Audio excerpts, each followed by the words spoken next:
Hi guys, welcome back to my drama explainer. Plastic surgery എന്താണെന്ന് അറിയാത്തവർ വളരെ ചുരുക്കമായിരിക്കും അല്ലേ?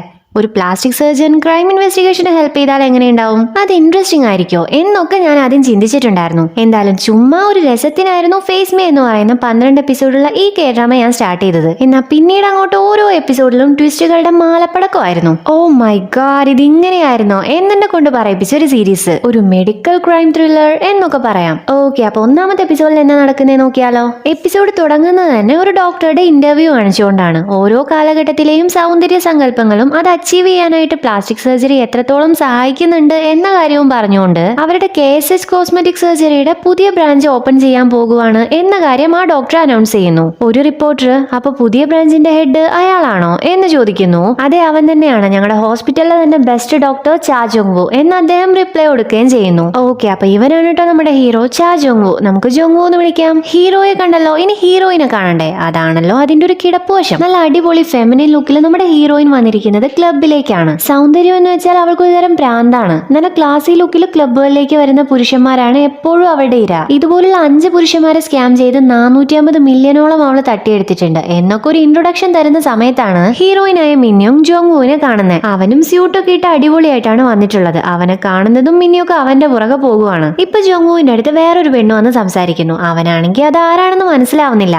എന്നെ ഓർമ്മയില്ലേ, ഇത് നീ തൊട്ടതാണ് എന്ന് പറഞ്ഞ് അവൾ അവളുടെ ബ്രസ്റ്റ് കാണിച്ചു കൊടുക്കുന്നു. അതായത് അവളുടെ ബ്രസ്റ്റിന്റെ സർജറി ചെയ്തത് ജോങ്-വു ആയിരുന്നു. എന്നാൽ ബ്രസ്റ്റിനേക്കാളേറെ അവൻ ശ്രദ്ധിക്കുന്നത് ഫേസ് ആണ്. ഇതെല്ലാം നോക്കിക്കൊണ്ട് മിന്യോക്ക് ആളെ കിട്ടിയിട്ടുണ്ട് എന്ന് കോളിലൂടെ പറയുന്നു. കൂടെ തന്നെ ഈ ഫോട്ടോയിലുള്ള ആളും അവിടെ സംസാരിച്ചുകൊണ്ടിരിക്കുന്ന ആളും തമ്മിൽ ഒരുപാട് വ്യത്യാസമുണ്ടല്ലോ, ഇവള് പിന്നെ സർജറി ചെയ്തോ എന്ന് മിന്യോക്ക് ചോദിക്കുന്നു. അതാണ് ഞാൻ നേരത്തെ പറഞ്ഞത്, അവൾക്ക് സൗന്ദര്യം എന്ന് വെച്ചാൽ പ്രാന്താണ്. പ്ലാസ്റ്റിക് സർജറി ഇടയ്ക്കിടയ്ക്ക് ചെയ്യാറുണ്ട്, അതുകൊണ്ടാണ് തട്ടിപ്പ് നടത്തിയാലും പെട്ടെന്നൊന്നും പിടിക്കപ്പെടാത്തതും. അവളുടെ ടെമ്പർ അത്ര ശരിയല്ല, സോ അങ്ങോട്ട് പോയി പ്രവോക്ക് ചെയ്യാൻ നിൽക്കരുത്, നമുക്ക് അവിടെ വെച്ച് തന്നെ അറസ്റ്റ് ചെയ്യാനുള്ളതാണ് എന്നെല്ലാം മിന്യോക്കിന് റിപ്ലൈ കൊടുക്കുന്നത് ഒരു പോലീസ് ഓഫീസർ ആണ് കേട്ടോ. നേരത്തെ 450 മില്യൺ തട്ടിയെടുത്തിട്ടുണ്ട് എന്നൊക്കെ പറഞ്ഞൊരു ഇൻട്രൊഡക്ഷൻ പറഞ്ഞിട്ടുണ്ടായിരുന്നില്ലേ, ആ ഇൻട്രൊഡക്ഷൻ ഈ പോലീസ് ഓഫീസർ പറഞ്ഞതായിരുന്നു. അതും ജോങ്-വുയോട് സംസാരിച്ചുകൊണ്ടിരിക്കുന്ന ആ പെണ്ണിനെ കുറിച്ചായിരുന്നു പറഞ്ഞിട്ടുണ്ടായിരുന്നത്, മിന്യോക്കിനെ കുറിച്ചല്ല. മിന്യോക്കും ഒരു പോലീസ് ഓഫീസറാണ്. ഇപ്പൊ അവൾ ഈ ക്ലബിലേക്ക് വന്നിരിക്കുന്നത് ജോങ്-വുയോട് സംസാരിച്ചുകൊണ്ടിരിക്കുന്ന തട്ടിപ്പുകാരിയായ ആ പെണ്ണിനെ അറസ്റ്റ് ചെയ്യാൻ വേണ്ടിയിട്ടാണ്. അവൾ കോള് കട്ട് ചെയ്യുന്നതും ഒരുത്തൻ അവളുടെ അടുത്തേക്ക് വന്ന്, ഇയാൾ ഒറ്റയ്ക്കാണോ വന്നിരിക്കുന്നത്, താനൊരു നാച്ചുറൽ ബ്യൂട്ടി ആണല്ലോ എന്നൊക്കെ പറഞ്ഞ് പഞ്ചാര അടിക്കാൻ തുടങ്ങുവാണ്. ഇവിടെ ജോങ്-വു ആണെങ്കിൽ ആ പെണ്ണിന്റെ കവിൾ നോക്കി, നിന്റെ ചീക്ക് ബോൺസ് ഞാൻ തൊട്ടതല്ല അല്ലേ, നീ എവിടെന്നാണോ നിന്റെ കവിളിന്റെ സർജറി ചെയ്തത് അവിടെ പോയി കാണിക്കുന്നതായിരിക്കും നല്ലത്, കാരണം നല്ല പെയിൻ ഉണ്ടാവാനുള്ള സാധ്യതയുണ്ട് എന്ന് പറഞ്ഞു പോകുന്നു. ഇതൊക്കെ ഇവൻ എങ്ങനെ മനസ്സിലായി എന്ന് ചിന്തിച്ചുകൊണ്ട് നിൽക്കുന്ന സമയത്താണ് തന്നെ ശ്രദ്ധിച്ചുകൊണ്ടിരിക്കുന്ന മിന്യോക്കിനെ ഇവള് ശ്രദ്ധിക്കുന്നത്. ഇനി ഇവിടെ നിന്നാ ശരിയാവല്ലാന്ന് തോന്നി ആ പെണ്ണ് എസ്കേപ്പ് ആവാൻ നോക്കുവാണ്. അതുകൊണ്ട് തന്നെ ഒന്ന് മാറട കോപ്പേ എന്നും പറഞ്ഞ് തന്നോട് പഞ്ചാര അടിച്ചിരിക്കുന്നവനെയും തട്ടിമാറ്റി മിന്യോക്ക് ആ തട്ടിപ്പുകാരിയുടെ പുറകെ തന്നെ പോകുന്നു. എന്തായാലും അവൾ അറസ്റ്റ് ചെയ്തിട്ടുണ്ട്. എന്നാ അവള് കാറിലേക്ക് കയറുന്നില്ല, പകരം കവിള് പിടിച്ച് എനിക്ക് നന്നായിട്ട് വേദനിക്കുന്നുണ്ട്, എന്നെ ഹോസ്പിറ്റലിലേക്ക് കൊണ്ടുപോ എന്ന് പറഞ്ഞുകൊണ്ടിരിക്കുവാണ്. ഈ സമയത്ത് ക്ലബിൽ നിന്നും വീട്ടിലേക്ക് പോകാൻ വേണ്ടി കാറിലേക്ക് കയറുന്ന ജോങ്-വുവിനെ അവള് കാണുന്നു. അവനെ പോലീസ് ഓഫീസേഴ്സിന് കാണിച്ചു കൊടുത്ത്, അതാ കണ്ടോ ആ ഡോക്ടറാണ് എന്നോട് ഹോസ്പിറ്റലിലേക്ക് പോകാൻ പറഞ്ഞത്, എന്റെ കവിള് തൊട്ടപ്പോഴേ എനിക്ക് എന്താ പ്രശ്നം എന്ന് ആ ഡോക്ടറിന് മനസ്സിലായിട്ടുണ്ട്, ആ ഡോക്ടറിന് എക്സ്റേ വിഷൻ ഉണ്ടെന്നാ തോന്നുന്നത്, നമുക്ക് പെട്ടെന്ന് ആ ഹോസ്പിറ്റലിലേക്ക് പോവാം എന്നൊക്കെ പല കാര്യങ്ങൾ കവിളും പിടിച്ച് പറഞ്ഞുകൊണ്ടേ ഇരിക്കുന്നു. എന്നാൽ അതൊന്നും മിന്യോക്കിന്റെ അടുത്ത് ഏൽക്കുന്നില്ല. ഇപ്പൊ നിനക്ക് കവിളിന്റെ അല്ലല്ലേ വേദനിക്കുന്നത്, ഇനിയും കിടന്ന ഡയലോഗ് അടിച്ചാൽ നിന്റെ താടിയിലിന്റെ കാര്യത്തിൽ ഞാൻ തീരുമാനാക്കി തരും, മര്യാദയ്ക്ക് കയറുന്നതായിരിക്കും നിനക്ക് നല്ലത് എന്ന് പറയുന്നു. ആ ഒരു ഭീഷണിയിൽ ആ പെണ്ണ് കാറിലേക്ക് കയറുകയും ചെയ്യുന്നു. നെക്സ്റ്റ് ഡേ ജോങ്-വു ഹോസ്പിറ്റലിലാണ്. അവനെ കാണിക്കാൻ വേണ്ടി ഒരു പേഷ്യന്റും പേഷ്യന്റിന്റെ അച്ഛനും വന്നിട്ടുണ്ട്. പേഷ്യന്റിന്റെ മുഖത്ത് പൊള്ളിയതിന്റെ പാടുണ്ട്. കുളിച്ചുകൊണ്ടിരിക്കുന്ന സമയത്ത് ചൂടുവെള്ളം മുഖത്തേക്ക് ആയതാണ്. ഈ ഒരു പാട് കാരണം വീടിന്റെ പുറത്തേക്ക് പോലും ഇവൾ ഇറങ്ങുന്നില്ല എന്ന് അച്ഛൻ പറയുന്നു. എന്നാൽ ജോങ്-വുവിന് അത് കാണുമ്പോൾ ചൂടുവെള്ളം വീണതുപോലെയൊന്നും അല്ല തോന്നുന്നത്, വേണമെന്ന് കരുതി ആരോ മുഖത്തേക്ക് ഒഴിച്ചതുപോലെയാണ് തോന്നുന്നത്. അവൻ പേഷ്യന്റിനെ ഒന്ന് നോക്കി, എന്നിട്ട് ഫേസിന് മാത്രമാണല്ലോ പൊള്ളലേറ്റിട്ടുള്ളത്, സാധാരണ ഇതുപോലുള്ള കേസിൽ കൈയും പൊള്ളാറുണ്ട്, പക്ഷെ ഇയാളുടെ കൈയിന് കുഴപ്പമൊന്നുമില്ലല്ലോ എന്ന് അച്ഛനോട് ചോദിക്കുന്നു. പേഷ്യന്റ് ഷോക്കാവുന്നു. അച്ഛൻ കുറച്ച് ദേഷ്യത്തിൽ അവനോട്, അതുകൊണ്ട് ഇപ്പൊ എന്താ സർജറി ചെയ്യാൻ പറ്റുമോ ഇല്ലയോ എന്ന് ചോദിക്കുന്നു. റീകൺസ്ട്രക്റ്റീവ് സർജറി ഇവിടെ ചെയ്യാറില്ല എന്ന് പറയുന്നത് കേട്ട് ആ ഗേൾ എഴുന്നേറ്റ് പോകുന്നു. എന്നാൽ അച്ഛൻ അങ്ങനെ എഴുന്നേറ്റ് പോകാൻ ഉദ്ദേശിച്ചിട്ടില്ല. അവിടെ കിടന്ന് ബഹളം ഉണ്ടാക്കുവാണ്. ഇത് എന്ത് ഹോസ്പിറ്റലാ, ഡോക്ടറാണെന്ന് കരുതി എന്നും ചെയ്യാനാണോ വിചാരിച്ചേക്കുന്നത്, ഇത്രയും ദൂരം ആളുകൾ യാത്ര ചെയ്തു വരുന്നത് ചികിത്സ കിട്ടാൻ വേണ്ടിയിട്ടല്ലേ, എന്നിട്ട് ഞങ്ങളെയൊക്കെ ഇതുപോലെ അങ്ങ് പറഞ്ഞയക്കുവാണോ ചെയ്യേണ്ടേ, ഇതിനെയൊക്കെയാണോ ഒരു ഹോസ്പിറ്റൽ എന്ന് പറയുന്നത് എന്ന് പറഞ്ഞ് ദേഷ്യത്തിൽ അവിടെ ഇരിക്കുന്ന ഒരു ബോട്ടിലെടുത്ത് എറിഞ്ഞ് പൊട്ടിക്കാൻ നിൽക്കുവാണ്. എന്നാ പൊട്ടിക്കുന്നില്ല. അതിനു മുന്നേ വേറൊരു ഡോക്ടർ വന്ന് ആ ഗേളിന്റെ അച്ഛനെ തടയുവാണ്. മിന്യോ മിയോക്കിനോട് നൈറ്റ് ക്ലബ്ബിൽ വെച്ച് സംസാരിച്ചിട്ടുണ്ടായിരുന്നില്ലേ, അവൻ തന്നെ. അവൻ നിങ്ങൾ ഇത് എറിഞ്ഞു പൊട്ടിക്കുവാണെങ്കിൽ ഞങ്ങൾ കേസ് ഫയൽ ചെയ്യും, പോലീസ് വന്ന് ഇൻവെസ്റ്റിഗേഷൻ നടക്കും, അത് കഴിഞ്ഞാൽ നിങ്ങൾ ഞങ്ങൾക്ക് നഷ്ടപരിഹാരം തരേണ്ടി വരും, അതിനൊന്നും കുഴപ്പമില്ല എന്നുണ്ടെങ്കിൽ നിങ്ങൾ എറിഞ്ഞു പൊട്ടിച്ചേക്ക് എന്ന് പറയുന്നു. അതുകൊണ്ട് തന്നെ ദേഷ്യത്തോടെ ആ ഗേളിന്റെ അച്ഛൻ അവിടുന്ന് പോകുന്നു. ഈ ഡോക്ടറിന്റെ പേര് വൂജിൻ എന്നാണ് കേട്ടോ. ഈ ഹോസ്പിറ്റലിലെ ഡോക്ടറാണെന്ന് മാത്രമല്ല ജോങ്വുവിന്റെ ഫ്രണ്ടും ആണ്. വൂജിൻ നഴ്സിനോട് നിനക്ക് കുഴപ്പമൊന്നുമില്ലല്ലോ എന്ന് ചോദിക്കുന്നു. നഴ്സ് എനിക്ക് കുഴപ്പമൊന്നുമില്ല, പക്ഷെ ഞാൻ ഇവരെ ആക്സെപ്റ്റ് ചെയ്യാൻ പാടില്ലായിരുന്നു. സത്യം പറഞ്ഞ ഈ പൊള്ളലേറ്റ പാട് ശരിയാക്കുക എന്ന് പറയുന്നത് നമ്മുടെ ഹോസ്പിറ്റലിൽ ചെയ്യുന്ന ഒരു സർജറി അല്ലല്ലോ.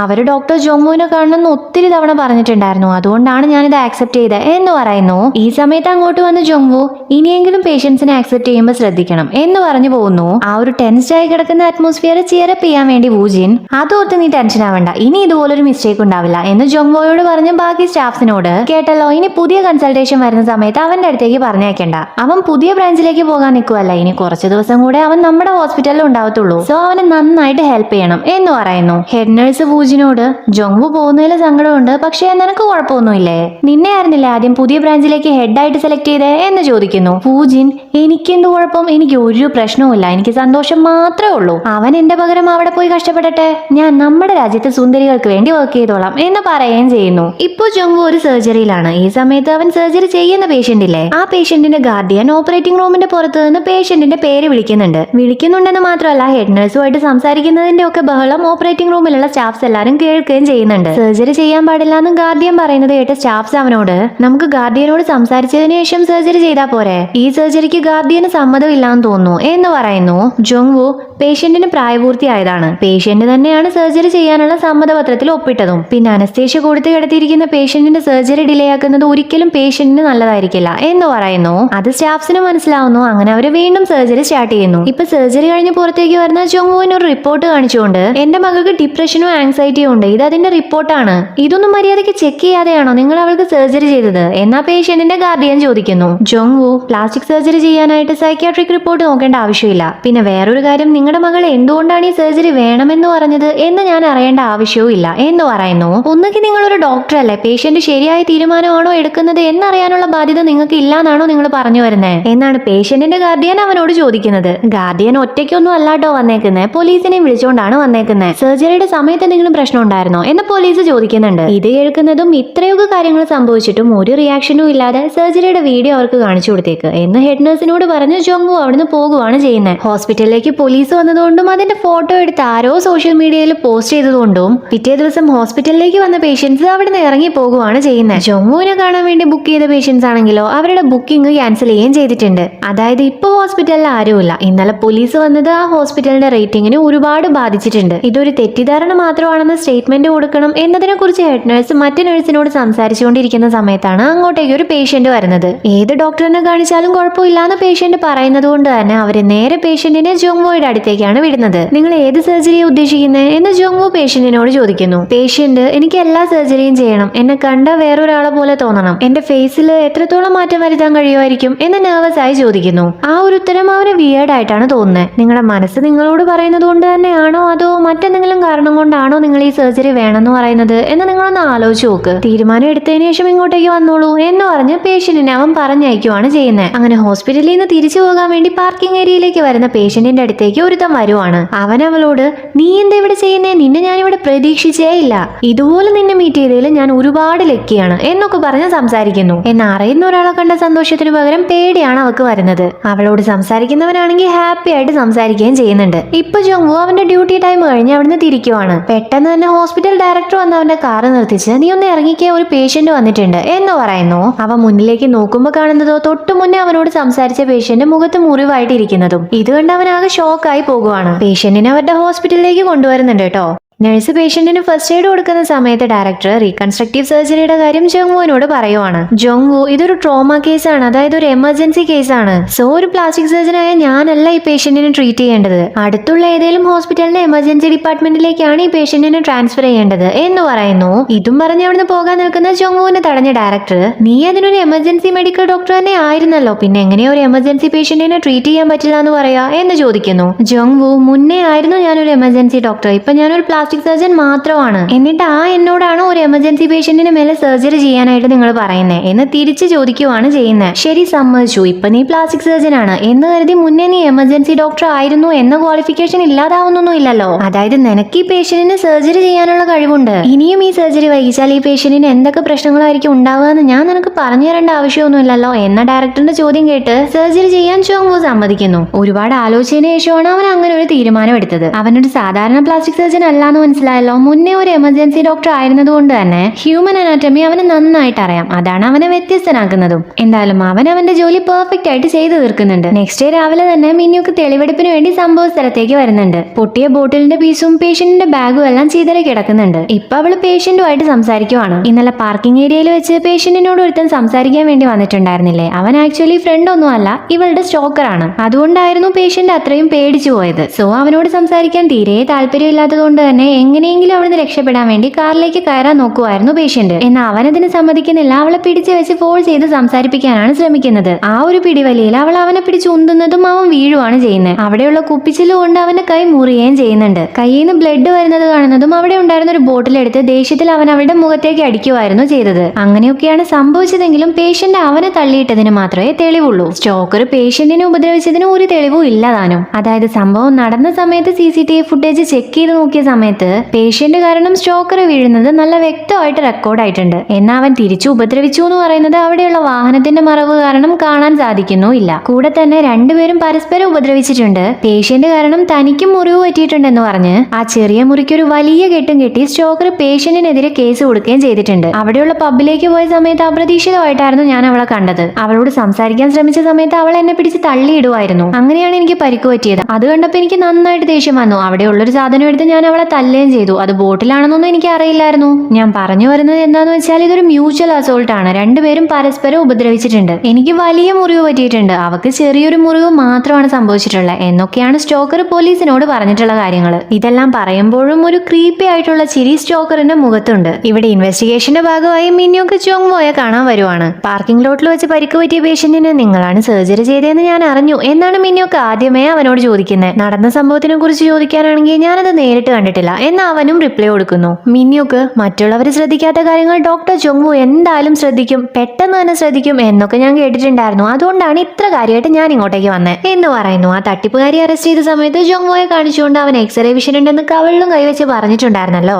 അത് ബേസ് ചെയ്തിട്ടാണ് മിന്യോക്ക് ഇങ്ങനെ ഒരു കാര്യം ഇപ്പൊ അവനോട് പറയുന്നത്. ചികിത്സയൊക്കെ ഞാൻ ആദ്യമേ കൊടുത്തതാണല്ലോ എന്നവൻ പറയുന്നത് കേട്ട് ഞാൻ ഇപ്പൊ സംസാരിക്കുന്നത് ചികിത്സയെ കുറിച്ചല്ല, പകരം വിക്ടിമിന്റെ മുറിവിനെ കുറിച്ച് ഒരു എക്സ്പേർട്ടിനുള്ള അഭിപ്രായമാണ്. പെട്ടെന്നുണ്ടായ ഒരു ദേഷ്യത്തിൽ ആ സ്റ്റോക്കറിന് സംഭവിച്ച ഒരു അബദ്ധം മാത്രമാണോ ഇത്, അതോ വേണമെന്ന് കരുതി വിക്ടിമിനെ അപായപ്പെടുത്താൻ ശ്രമിച്ചതാണോ എന്നൊക്കെയുള്ള കാര്യമാണ് എനിക്കറിയേണ്ടത്. മുറിവിന്റെ രീതിയും സർജറിയുടെ കോംപ്ലിക്കേഷനും ഒക്കെ വെച്ച് നിങ്ങൾക്കത് തെളിയിക്കാൻ പറ്റും തന്നെയാണ് ഞാൻ വിശ്വസിക്കുന്നത് എന്ന് അവള് പറയുന്നു. ഓ, അതിനെന്താ, റിപ്പോർട്ട് ഞാൻ തയ്യാറാക്കി തരാലോ എന്നുള്ള റിപ്ലൈക്ക് വേണ്ടി അവനെ ഒരുപാട് പ്രതീക്ഷയോടെ അവൾ നോക്കിയിരുന്നെങ്കിലും പേഷ്യന്റിന്റെ ഡീറ്റെയിൽസ് എനിക്ക് അങ്ങനെ പുറത്തുവിടാൻ പറ്റില്ല, വാറന്റ് കൊണ്ട് വന്നാൽ ഞാൻ ഹെൽപ്പ് ചെയ്യാം എന്നാണ് അവൻ പറയുന്നത്. ആ ഒരു റിപ്ലൈ അവളുടെ പ്രതീക്ഷയെ എല്ലാം തല്ലിക്കെടുത്തിയെങ്കിലും നിയമം അതായത് കാരണം അവൾ അത് സമ്മതിച്ചു കൊടുക്കുകയും ചെയ്യുന്നു. ഈ സമയത്താണ് ഒരു പൊള്ളലേറ്റ ഗേൾ ഉണ്ടായിരുന്നില്ല, ജോങ്വു സർജറി ചെയ്യില്ല എന്ന് പറഞ്ഞത് കാരണം അവിടുന്ന് ഇറങ്ങിപ്പോയിട്ടുണ്ടായിരുന്ന ഒരു ഗേള്. ആ ഗേളിന്റെ അച്ഛൻ വീണ്ടും അങ്ങോട്ടേക്ക് വരുന്നത് ചുമ്മാ വന്നതൊന്നുമല്ല, വീണ്ടും കിടന്ന് ബഹളം ഉണ്ടാക്കാൻ വേണ്ടി വന്നതാണ്. അയാൾ മദ്യപിച്ചിട്ടുണ്ട്. അവനെ കാണുന്നതും നീയൊക്കെ ഒരു ഡോക്ടറാണോ എന്ന് ചോദിച്ച് മിന്യോക്കിനെ കാണിച്ച്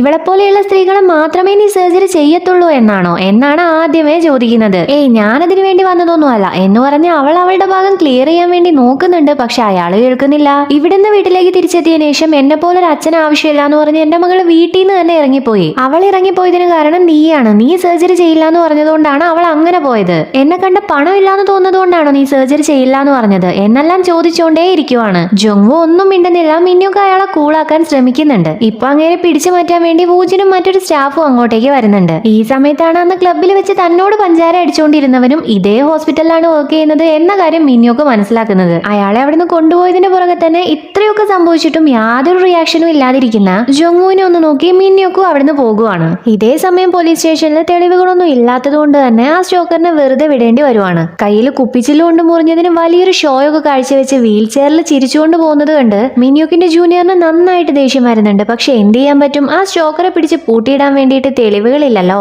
വെളിയിലേക്ക് എത്തുന്ന സ്റ്റോക്കർ ഫോൺ നോക്കിക്കൊണ്ട് തന്റെ വക്കീലിനോട് ഞാനും വല്ല ഹോസ്പിറ്റലിലും പോയി കിടന്നാലോ, അവൾ ആ പ്ലാസ്റ്റിക് സർജറി ക്ലിനിക്കിൽ തന്നെയാണുള്ളത്, ഞാൻ ഇതുപോലെ മിണ്ടാതിരുന്നാ എങ്ങനെയാ ശരിയാവുക എന്ന് ചോദിക്കുന്നു. ചോദിക്കുന്നു. മിണ്ടാതിരിക്കാൻ നോക്ക് എന്ന വക്കീലിന്റെ റിപ്ലൈ സ്റ്റോക്കറിന് അത്രയ്ക്ക് അങ്ങോട്ട് പിടിക്കുന്നില്ല. സോ വക്കീലിനെ തല്ലാൻ പോകുവാണ്. എന്നാൽ തല്ലുന്നില്ല. അതിന് മുന്നേ മിന്യോക്ക് വന്ന് അവന്റെ കൈ പിടിച്ചു വെക്കുവാണ്. ആ കുറഞ്ഞ സമയം കൊണ്ട് സ്റ്റോക്കറിന്റെ ഫോണിലേക്ക് നോക്കുന്ന മിന്യോക്ക് അവൻ ലൊക്കേഷൻ നോക്കുവാണെന്നും ലൊക്കേഷൻ ആയിട്ട് കാണിക്കുന്നത് വിക്ടിം അഡ്മിറ്റ് ആയിട്ടുള്ള പ്ലാസ്റ്റിക് സർജറി ക്ലിനിക് ആണെന്നും മനസ്സിലാക്കുവാണ്. പക്ഷെ അവൾ അതിനെ കുറിച്ചൊന്നും ചോദിക്കുന്നില്ല. പകരം പ്ലാസ്റ്റിക് സർജറി ബിൽഡിങ്ങിലുള്ള പബ്ബിലേക്ക് പോയപ്പോഴാണ് നീ വിക്ടിമിനെ അപ്രതീക്ഷിതമായിട്ട് കണ്ടത് എന്നല്ലേ പറഞ്ഞേ എന്ന് ചോദിക്കുന്നു. അതെ, ഞാൻ അവിടെ റെഗുലർ ആണ് എന്നാ സ്റ്റോക്കർ റിപ്ലൈ കൊടുക്കുന്നു. മിന്യോക്ക് നീ റെഗുലർ ആണെന്ന കാര്യം എനിക്ക് അന്വേഷിച്ചപ്പോൾ മനസ്സിലായി. പക്ഷെ എന്റെ സംശയം എന്താന്ന് വെച്ചാൽ പബ് ഇല്ലാതിരുന്ന ദിവസമായിട്ട് പോലും നീ എന്തിനാ അങ്ങോട്ടേക്ക് പോയതെന്നാണ്. റെഗുലർ കസ്റ്റമറായ നീ ആ പബ്ബിന്റെ അവധി ദിവസങ്ങളും അറിയേണ്ടതാണല്ലോ എന്ന് പറയുന്നു. ആ ഒരു ചോദ്യം സ്റ്റോക്കർ പ്രതീക്ഷിച്ചിട്ടുണ്ടായിരുന്നില്ല. അത് പിന്നെ ഞാൻ മറന്നുപോയതായിരിക്കും എന്ന് എങ്ങനെയൊക്കെയോ പതറിക്കൊണ്ട് ആൻസർ കൊടുക്കുകയാണ് ചെയ്യുന്നത്. അധികം നിന്നാ ചളമാകും എന്നതുകൊണ്ട് തന്നെ വക്കീല് ആ കാര്യത്തിൽ ഇടപെടുവാണ്. സ്റ്റോക്കറേയും കൊണ്ട് അവിടുന്ന് പോവുകയും ചെയ്യുന്നു. ഇത് കണ്ട് അങ്ങോട്ടേക്ക് വരുന്ന മിന്യോക്കിന്റെ ജൂനിയർ കണ്ടോ അവൻ എന്തോ ഒരു പ്രശ്നമുള്ളതുപോലെ തോന്നില്ലേ, അവൻ ആള് ശരിയല്ല എന്നാണ് എനിക്ക് തോന്നുന്നത് എന്ന് പറയുന്നു. മിന്യോക്ക് അവന്റെ ഓൺലൈൻ പർച്ചേസിന്റെ ഹിസ്റ്ററി നോക്കണം, അവന്റെ കയ്യിലൊരു ട്രാക്കർ ഉണ്ട് എന്ന് പറയുന്നു. ഓക്കെ പറയുന്ന ജൂനിയറോട് വിക്ടിം ഡിസ്ചാർജ് ആവാറായതുകൊണ്ട് തന്നെ പ്രൊട്ടക്ഷന്റെ പ്രൊസീജിയർ വേഗത്തിലാക്കാൻ പറഞ്ഞുകൊണ്ട് മിന്യോക്ക് അവിടുന്ന് പോകുന്നു. ഇവിടെ വിക്ടിം ഡിസ്ചാർജ് ആയിട്ടുണ്ട്. ജോങ്വു ഒരു 10 ദിവസം കഴിഞ്ഞാൽ വരണം, CT സ്കാൻ എടുത്ത് ഒന്നുകൂടെ ചെക്ക് ചെയ്ത് നോക്കാനുണ്ട് എന്ന് പറയുന്നു. വിക്ടിം ഒന്ന് ആലോചിച്ചുകൊണ്ട് 10 ദിവസമോ, അതുവരെ ഞാൻ ജീവനോട് ഉണ്ടാവൂന്ന് പോലും പറയാൻ പറ്റില്ലല്ലോ എന്ന് പറഞ്ഞ് ജോങ്വുവിനോട് താങ്ക്സ് പറഞ്ഞ് അവിടുന്ന് പോകുന്നു. പോയി എന്ന് പറയാൻ പറ്റില്ല, പോകുന്ന അവളെ വിളിച്ച് ജോങ്വു എന്തോ പറയുന്നുണ്ട്. അവനോട് സംസാരിച്ചതിന് ശേഷമാണ് അവൾ പാർക്കിംഗ് ലോട്ടിലേക്ക് വരുന്നത്. ഈ സമയത്ത് മിന്യോക്ക് അങ്ങോട്ടേക്ക് വരുന്നു. വിക്ടിം കാറിൽ പോകുന്നത് അവൾ കാണുന്നുണ്ട്. എന്നാൽ വിക്ടിം അല്ല, വിക്ടിമിന്റെ പകരം സ്റ്റോക്കറാണ് കാർ ഡ്രൈവ് ചെയ്യുന്നത് എന്ന കാര്യം മനസ്സിലാക്കുന്നതും മിന്യോക്ക് ആ കാറിന്റെ പുറകെ ഡ്രൈവ് ചെയ്ത് പോകാൻ നിൽക്കുവാണ്. അതിനുവേണ്ടി റിവേഴ്സ് എടുക്കുന്ന സമയത്ത് അവളുടെ കാർ വേറൊരു കാറിൽ പോയി ഇടിക്കുവാണ്. ഒഫീഷ്യൽ ഡ്യൂട്ടിയിലാണെന്ന് പറഞ്ഞ ആ കാറിലെ ഡ്രൈവറോട് അവൾ കാര്യങ്ങൾ എക്സ്പ്ലെയിൻ ചെയ്യാൻ ശ്രമിക്കുന്നുണ്ട്.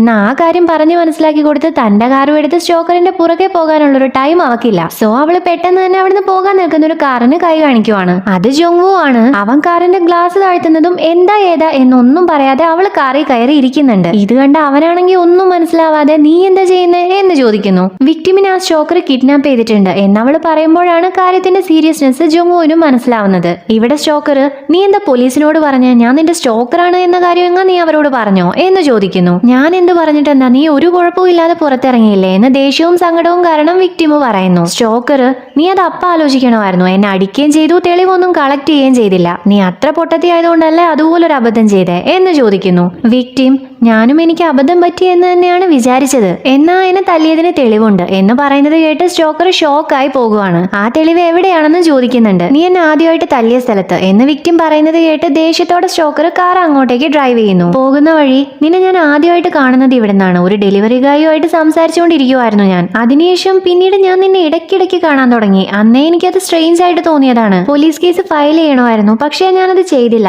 എന്ന് വിക്ടിം പറയുന്നു. സ്റ്റോക്കർ നീ കംപ്ലൈന്റ് കൊടുത്തിട്ട് എന്ത് കാര്യമുള്ളത്, വല്ലതും മാറുമായിരുന്നോ? ഒന്നും മാറാൻ പോണില്ല, അന്നും ഇന്നും ഞാൻ തന്നെയാണ്, എന്നെ നിനക്കൊന്നും ചെയ്യാനും പറ്റില്ല എന്ന് കോൺഫിഡൻസോടെ പറയുന്നു. വിക്ടിം നിന്നെ എനിക്ക് എന്ത് ചെയ്യാൻ പറ്റും പറ്റില്ല എന്നുള്ളതൊക്കെ നീ അവിടെ എത്തും പറഞ്ഞോളും എന്ന് പറയുന്നത് കേട്ട് സ്റ്റോക്കർ ടെൻഷനായി എന്ത് തെളിവാണ് അവിടെ ഉള്ളതെന്ന് ചോദിച്ചുകൊണ്ടേയിരിക്കുന്നു. വിക്ടിം എല്ലാ തെളിവും നിന്റെ തലയിലാണുള്ളത്, എന്നെ ആദ്യമായിട്ട് നീ തല്ലിയ സ്ഥലത്തേക്ക് എന്ന് മാത്രമായിരുന്നില്ലേ ഞാൻ നിന്നോട് പറഞ്ഞിട്ടുണ്ടായിരുന്നത്, ആ സ്ഥലം എവിടെയാണെന്ന് ചോദിക്കുക പോലും ചെയ്തില്ല, ഇങ്ങോട്ടേക്ക് നീ ഡ്രൈവ് ചെയ്തു വന്നു, അതിനർത്ഥം എല്ലാ കാര്യങ്ങളും നിനക്ക് ഓർമ്മയുണ്ടെന്നല്ലേ എന്ന് പറയുമ്പോഴാണ് ഇത്രയും നേരം അവളെ തന്നെ ടെസ്റ്റ് ചെയ്തതാണ് എന്ന കാര്യം സ്റ്റോക്കറിന് മനസ്സിലാവുന്നത്. ആ ഒരു ടെസ്റ്റ് വിക്ടിം നടത്തിയത് സ്റ്റോക്കർ പറഞ്ഞ കാര്യങ്ങളെല്ലാം റെക്കോർഡ് ചെയ്യാൻ വേണ്ടിയിട്ടായിരുന്നു കേട്ടോ. താൻ പറഞ്ഞ കാര്യങ്ങളെല്ലാം അവൾ റെക്കോർഡ് ചെയ്തിട്ടുണ്ട് എന്ന് മനസ്സിലാക്കുന്നതും അവൻ വീണ്ടും വിക്ടിമിനെ ഉപദ്രവിക്കാൻ ശ്രമിക്കുവാണ്. ഈ സമയത്ത് ജോങ്വുവും മിന്യോക്കും ആ കാറിനെ ഫോളോ ചെയ്ത് എത്തിയിട്ടുണ്ട്. ബാക്കപ്പിന് വേണ്ടി പറഞ്ഞിട്ടും ആരെയും കാണാത്തത് കാരണം സ്റ്റാഫ്സിനെ ചീത്ത പറഞ്ഞുകൊണ്ടിരിക്കുവാണ് മിന്യോക്ക്. എന്നാ അതുവരെ ഞാൻ ജീവനോട് ഉണ്ടാവോന്ന് അറിയില്ല എന്ന് വിക്ടിം പറഞ്ഞിട്ടുണ്ടായിരുന്നില്ലേ,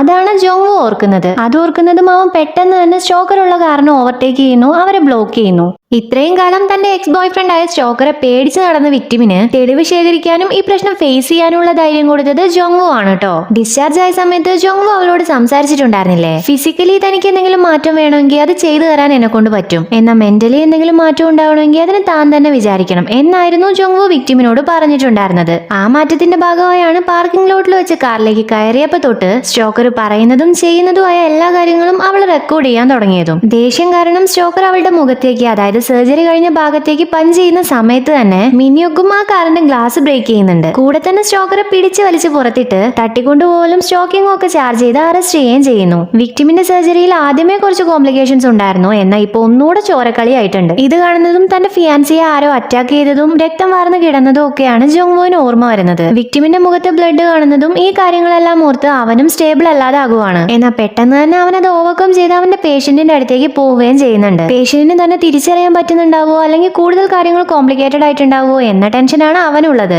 എന്നാൽ പേഷ്യന്റ് ആണെങ്കിൽ ഞാൻ അവനെ കൈയോടെ പിടിച്ചല്ലേ എന്ന് ഹാപ്പി ആയിട്ട് പറയുവാണ് ചെയ്യുന്നത്. ഇപ്പൊ മിനിയോക്ക് റിക്വസ്റ്റ് ചെയ്ത പോലെ തന്നെ കൂടുതൽ പോലീസും ആംബുലൻസും അങ്ങോട്ടേക്ക് എത്തിയിട്ടുണ്ട്. മിനിയോക്കിന്റെ സംശയം സത്യമായിരുന്നു. സ്റ്റോക്കർ ഓൺലൈൻ പർച്ചേസ് വഴി ഒരു ട്രാക്കർ വാങ്ങിയിട്ടുണ്ടായിരുന്നു. അത് പേഷ്യന്റിന്റെ കാറിൽ വെച്ചതുകൊണ്ടായിരുന്നു പേഷ്യന്റ് പോകുന്ന എല്ലാ സ്ഥലത്തേക്കും സ്റ്റോക്കറും എത്തിയിട്ടുണ്ടായിരുന്നത്. അങ്ങനെ എന്തായാലും ആ സ്റ്റോക്കറെ അറസ്റ്റ് ചെയ്യുവാണ്. ഈ കേസ് തെളിയിച്ച ക്ഷീണത്തിൽ ചോക്ലേറ്റും കഴിച്ചിരിക്കുന്ന മിനിയോക്ക് പേഷ്യന്റിന്റെ പേഴ്സണൽ കാര്യങ്ങളിലൊന്നും ഞാൻ ഇടപെടാൻ പോകുന്നില്ല എന്ന ആറ്റിറ്റ്യൂഡിൽ നിന്നിരുന്ന ജോങ്വു തന്റെ പേഷ്യന്റിന് വേണ്ടി ഇത്രയൊക്കെ കാര്യങ്ങൾ ചെയ്തത് ഒരു നിമിഷം അവൾ നോക്കിയിരിക്കുവാണ്. അവിടെ നിന്നും തിരിച്ചു വരുന്ന സമയത്ത് അവൻ തന്റെ ലൈഫിൽ നടന്ന ട്രാജഡിയെ കുറിച്ച് ഓർക്കുവാണ്. തന്റെ ഫിയാൻസിയുടെ കൂടെ കല്യാണത്തിന് വേണ്ടി ഡ്രസ്സ് എടുക്കാൻ വന്നതായിരുന്നു ജോങ്വു. അവര് നല്ല ഹാപ്പിയായി സംസാരിച്ച് ഡ്രസ്സ് സെലക്ട് ചെയ്തുകൊണ്ടിരിക്കുന്ന സമയത്താണ് ഒരു സൗണ്ട് കേൾക്കുന്നത്. ഒരു ആക്സിഡന്റ് സംഭവിച്ചിട്ടുണ്ട്. അവനൊരു ഡോക്ടർ ആയതുകൊണ്ട് തന്നെ പെട്ടെന്ന് അങ്ങോട്ടേക്ക് പോയി നോക്കുന്നു. പേഷ്യന്റ് അൺകോൺഷ്യസ് ആണ്. വയറ്റിലേക്ക് കമ്പി കുത്തി കയറിയതാണ്. നന്നായിട്ട് ബ്ലഡും പോകുന്നുണ്ട്. അവൻ ആ മുറിവ് അമർത്തി പിടിക്കുന്നു. ആംബുലൻസ് വരുന്നതും പേഷ്യന്റിനെ ആംബുലൻസിലേക്ക് കയറ്റുന്നു. ഈ സമയത്ത് അവൻ അവന്റെ വാച്ചും എൻഗേജ്മെന്റ് റിംഗും അഴിച്ച് കോട്ടിന്റെ പോക്കറ്റിൽ വെക്കുന്നുണ്ട്. ഹോസ്പിറ്റലിലെത്തി തന്റെ ജൂനിയറോട് പേഷ്യന്റിന്റെ കണ്ടീഷൻ ഒക്കെ പറഞ്ഞു കൊടുത്ത് സർജറി ഒക്കെ കഴിഞ്ഞപ്പോഴേക്കും ഒരുപാട് ലേറ്റ് ആയിട്ടുണ്ടെന്ന് മാത്രമല്ല വെഡിങ് സ്യൂട്ടിൽ ബ്ലഡ് ആവുകയും ചെയ്തിട്ടുണ്ട്.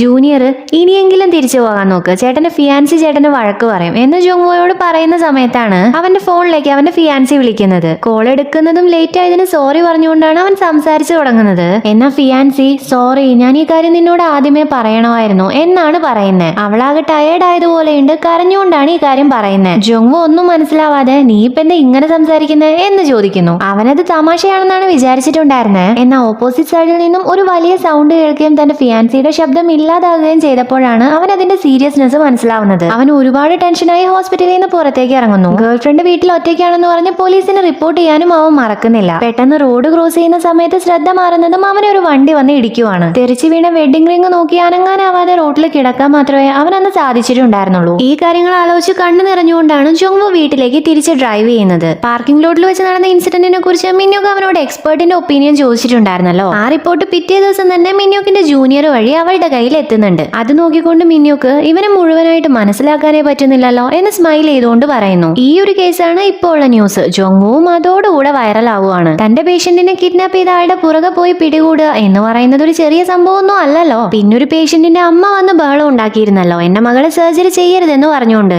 ആക്ച്വലി ആ ഗേളിന്റെ ട്വിൻ സിസ്റ്റർ ഒരു ആക്സിഡന്റിൽ മരിച്ചു പോയതാണ്. അവർ ഇരട്ടക്കുട്ടികളായതുകൊണ്ട് തന്നെ ജീവനോടെ ഉള്ള മകളെ കാണുമ്പോൾ മരിച്ച മകളെയാണ് അമ്മയ്ക്ക് ഓർമ്മ വരുന്നത്. മരിച്ച മകളുടെ പേര് വിളിച്ചുകൊണ്ട് അമ്മ എപ്പോഴും ഈ കുട്ടിയെ കെട്ടിപ്പിടിച്ച് കരയാറാണ് പതിവ്. അതുകൊണ്ടാണ് ആ ഗേൾ ജോങ്വുവിന്റെ അടുത്തേക്ക് വന്നതും തന്നെ കണ്ടാൽ തന്റെ ഇരട്ട സഹോദരിയെ പോലെ തോന്നരുത് എന്ന് പറഞ്ഞുകൊണ്ട് സർജറി ചെയ്യണമെന്ന് പറഞ്ഞതും. അങ്ങനെയാണ് അവൻ ആ സർജറിക്ക് സമ്മതിച്ചിട്ടുണ്ടായിരുന്നത്. എന്തായാലും സർജറി കഴിഞ്ഞതിന് ശേഷം ആ അമ്മയും മകളും സംസാരിക്കുന്നുണ്ട്. ഞാൻ ജീവനോട് ഉണ്ടായിട്ടും എന്നെ ഞാനായി സ്നേഹിക്കാതെ മരിച്ചുപോയ ഇരട്ട സഹോദരിയെയാണ് അമ്മ എന്നിൽ തിരഞ്ഞുകൊണ്ടിരിക്കുന്നത് എന്ന കാര്യം ആ ഗേള് തന്നെ അമ്മയോട് പറയുവാണ്. ചെയ്ത തെറ്റെന്താണെന്ന് അമ്മയ്ക്ക് മനസ്സിലാവുന്നുണ്ട്. അങ്ങനെ അവർ രണ്ടുപേരും തമ്മിലുള്ള പ്രശ്നങ്ങൾ തീരുവാണ്. ഈ കാരണങ്ങളെല്ലാം കൊണ്ട് തന്നെ ഹോസ്പിറ്റലിലെ റേറ്റിംഗ് വീണ്ടും കൂടുവാണ്. ജോങ്വു പോപ്പുലർ ആയിരിക്കുവാണ്. ഈ സെയിം ന്യൂസ് ഒരു പൊള്ളലേറ്റ് പേഷ്യന്റിന്റെ അച്ഛനുണ്ടായിരുന്നില്ലേ, ആ അച്ഛനും കാണുന്നുണ്ട്. അയാൾ ഒരു പുച്ഛത്തോടെ ആ ന്യൂസ് കണ്ട് എന്തോ എഴുതുന്നുണ്ട്. കൂടെ ഡ്രിങ്ക് ചെയ്യുകയും ചെയ്യുന്നുണ്ട്. ജോങ്വുവും ഡ്രിങ്ക് ചെയ്യുവാണ്. ഒരു ഗ്ലാസ്സിലേക്ക് ബിയർ ഒഴിച്ച് മാറ്റി വെച്ചതിന് ശേഷമാണ് അവൻ ഡ്രിങ്ക് ചെയ്യുന്നത്. അവൻ അവന്റെ ഫിയാൻസിയെയും അന്ന് നടന്ന ഇൻസിഡന്റും ആലോചിച്ചുകൊണ്ട് അവൻ വർക്ക് ചെയ്യാൻ പോകുന്ന പുതിയ ബ്രാഞ്ചിന്റെ ഫോട്ടോ നോക്കുവാണ്.